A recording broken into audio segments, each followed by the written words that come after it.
इस वक्त की बड़ी खबर आपको बता दें जो कि आ रही है पश्चिम बंगाल से। जी हां, वक्फ कानून के विरोध में मुर्शिदाबाद में जो हिंसा हुई उसमें 3 लोगों की मौत हो चुकी है। जी हां, इस वक्त की बड़ी ब्रेकिंग। दरअसल वक्फ कानून के विरोध में शनिवार को पश्चिम बंगाल के मुर्शिदापुर, नॉर्थ 24 परगना, हुगली और मालदा जिलों में हिंसक विरोध प्रदर्शन जो है देखने को मिला। वाहनों को आग तक लगा दी गई। इतना ही नहीं, आपको बता दें दुकानों घरों में भी तोड़फोड़ कर लूट भी की गई और अब तक इसमें 3 लोगों की जो है मौत हो चुकी है। 15 पुलिसकर्मी घायल हैं। 150 लोगों को जो है गिरफ्तार किया गया है। दरअसल हमने आपको पहले ही बताया था कि अब ये आंदोलन तेज होने वाले हैं। केंद्र सरकार ने अब जो है पश्चिम बंगाल के हिंसाग्रस्त इलाकों में 1600 जवानों को तैनात किया है। 300 के करीब बीएसएफ यानी कि बॉर्डर सिक्योरिटी फोर्स के जवान हैं। कुल 21 कंपनियों की तैनाती जो है वो पश्चिम बंगाल में की गई है। हिंसाग्रस्त वाले इलाकों में इंटरनेट को बैन किया गया है। धारा 144 जो है वो भी लागू है। वहीं राज्य में वक्फ कानून के विरोध में 10 अप्रैल से ही हिंसा जो है वो जारी है और इस बीच टीएमसी सांसद और पूर्व क्रिकेटर यूसुफ पठान जो हैं उन्होंने चाय पीते हुए अपना जो है पोस्ट शेयर किया है जिस पर विवाद हो रहा है।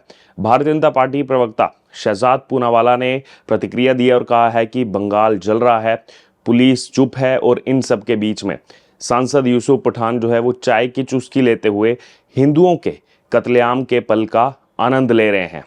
तो बड़े सवालिया निशान खड़े किए गए हैं यहाँ पर। वहीं इधर ने वक्फ कानून को लेकर दिल्ली में जमीयत उलेमाए हिंद की जो कार्यकारी समिति है उसकी बैठक भी जो है शुरू हो गई है। वहीं एआईएमआईएम चीफ असदुद्दीन ओवैसी ने भी जो है इसको लेकर कहा कि वक्फ कानून असंवैधानिक है। बीजेपी वक्फ बोर्ड पर कब्जा करना चाहती है। लेकिन ये जो हिंसा हो रही है, ये यहाँ पर जो इस आड़ में हिंसा फैलाई जा रही है, 3 लोगों की मौत हो गई है, इस पर बात नहीं करेंगे ओवैसी। इसी बीच पश्चिम बंगाल में नेता विपक्ष शुवेंदु अधिकारी ने कलकत्ता हाईकोर्ट में याचिका दायर की थी जिसमें केंद्रीय बल की तैनाती और साथ ही साथ हिंसा की जांच नेशनल इन्वेस्टिगेशन एजेंसी से कराने की मांग की गई थी।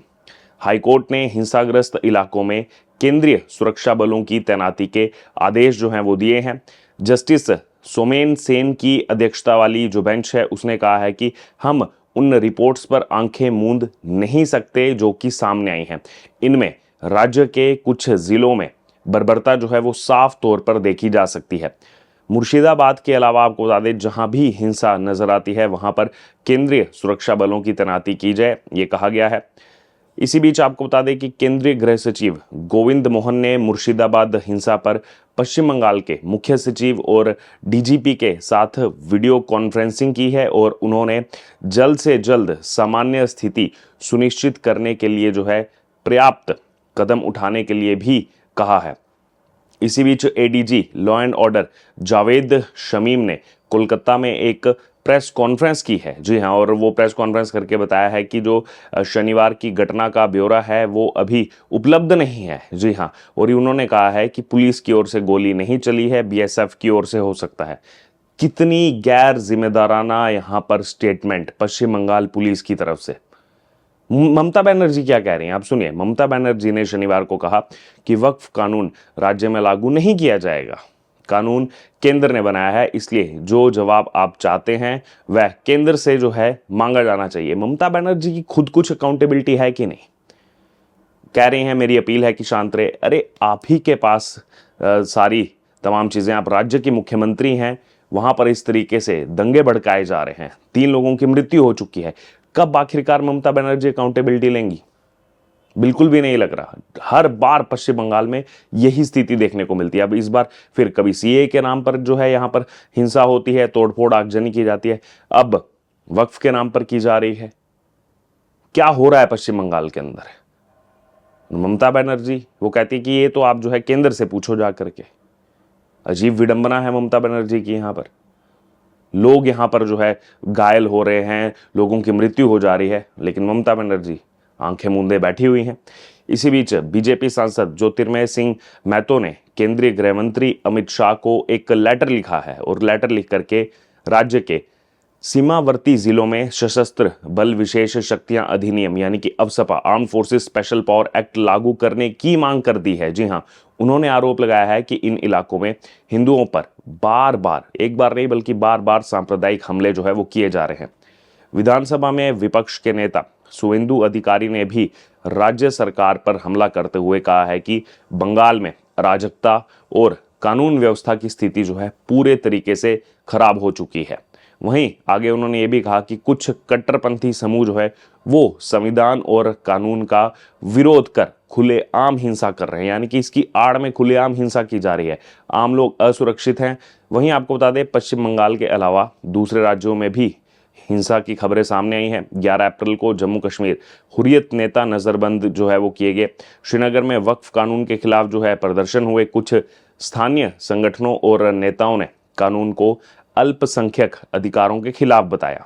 कश्मीर वैली में ये प्रोटेस्ट हुए, स्थिति तनावपूर्ण बनी तो तुरंत ही हुर्रियत नेताओं को जो है नजरबंद कर दिया गया। उसके अलावा 12 अप्रैल को त्रिपुरा में जो है 18 पुलिसकर्मी घायल हुए। जी हाँ, त्रिपुरा के उनाकोटी जिले में 4000 लोगों की एक रैली हुई। वो रैली हिंसक हो गई, हिंसक रूप ले लिया। एसडीपीओ सहित कम से कम 18 पुलिसकर्मी जो है इसमें घायल हो गए। इसके बाद पुलिस ने 18 प्रदर्शनकारियों को इस मामले में गिरफ्तार किया। वहीं पश्चिम बंगाल में हुई हिंसा को लेकर राज्य के गवर्नर सीवी आनंद बोस ने केंद्रीय गृह मंत्री अमित शाह से चर्चा की है, अमित शाह से बातचीत की है, जो खबर सामने आ रही है।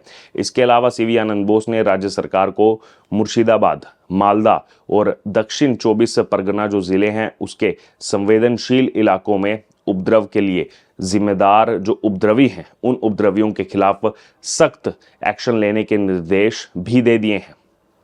वहीं राजभवन से जारी जो वीडियो है उस वीडियो में सीवी आनंद बोस ने ये कहा है कि सार्वजनिक व्यवस्था को बाधित नहीं किया जा सकता और विरोध के नाम पर लोगों के जीवन से बिल्कुल भी छेड़छाड़ जो है नहीं की जा सकती। उन उपद्रवियों के खिलाफ कड़ी कार्रवाई जो है की जाएगी जो सोचते हैं कि वह कानून को अपने हाथ में ले सकते हैं। ये तमाम चीज़ें जो कही गई हैं। इसी बीच जो हमने आपको पहले बताया था, all India Muslim personal law board यानी कि AIMPLB जो है वो एक वक्फ बचाओ अभियान की उसने शुरुआत कर दी है। 7 जुलाई तक उसका ये अभियान चलने वाला है और उसी के तहत यहाँ पर ये विरोध प्रदर्शन निकाले जा रहे हैं। तमाम जो संगठन हैं वो विरोध प्रदर्शन पर उतर आए हैं और यहाँ पर खास तौर पर पश्चिम बंगाल की अगर बात की जाए तो पश्चिम बंगाल में स्थिति जो है वो काफ़ी ज़्यादा दयनीय है। इसी बीच सुप्रीम कोर्ट में भी नए वक्फ कानून की संवैधानिका को जो है चुनौती देने वाली 17 याचिकाएं जो हैं वो दाखिल की गई हैं। इनमें से 10 याचिकाएं सुनवाई के लिए लिस्ट की गई हैं और chief justice of India Sanjeev Khanna वाली 3 सदस्यीय बेंच जो है वो 16 अप्रैल को इन पर सुनवाई करेगी। वहीं याचिका दाखिल करने वालों में तमाम पॉलिटिकल पार्टीज हैं, नेता हैं, सांसद हैं, विधायक हैं, निजी और संगठन NGOs जो हैं वो यहाँ पर शामिल हैं। बहरहाल इस वक्त की बड़ी खबर यही आ रही है जो मुर्शिदाबाद से कि आखिरकार ऐसा क्या हो गया कि हमेशा बंगाल में ऐसी स्थिति देखने को मिलती है और अब यहाँ पर वक्फ कानून के विरोध की आड़ में 3 लोगों को अपनी जान भी गंवानी पड़ी है। क्या कहेंगे आप पश्चिम बंगाल में जो हो रहा है और ममता बनर्जी की कितनी जिम्मेदारी बनती है जो वो बार बार ये जिम्मेदारी केंद्र पर सौंप देती है। क्या कहना चाहेंगे आप इस पर? आपकी जो राय हो आप जरूर हमारे साथ कमेंट बॉक्स में शेयर करें। बने रहें तमाम अपडेट्स के लिए द डिजिटल रिपोर्टर के साथ। धन्यवाद।